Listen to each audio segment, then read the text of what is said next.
ఒక అందమైన పల్లెలో అనన్య అనే చిన్న అమ్మాయి ఉండేది. ఆమెకు తన చిన్న కోడంటే ఎంతో ఇష్టం. ఆ కోడి ఆమెకు కేవలం జంతువు కాదు, నిజమైన స్నేహితురాలు. ఒకరోజు ఆశ్చర్యకరంగా ఆ కోడి పెద్దదిగా మారింది. అనన్యను తనపై కూర్చోబెట్టి ప్రకృతి మధ్యలో అద్భుతమైన ప్రయాణం మొదలుపెట్టింది. ఆ ప్రయాణంలో అనన్య తన ఒంటరితనాన్ని పూర్తిగా మర్చిపోయింది. కాని ఆ ఆనందం ఎక్కువ కాలం నిలవలేదు. ఒకరోజు ఆ కోడి అనారోగ్యానికి గురైంది.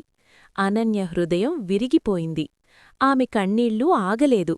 అయితే నిజమైన ప్రేమ ఎప్పుడూ ఓడిపోదు.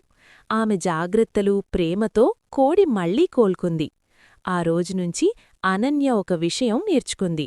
నిజమైన స్నేహం మాటల్లో కాదు, మనసులో ఉంటుంది.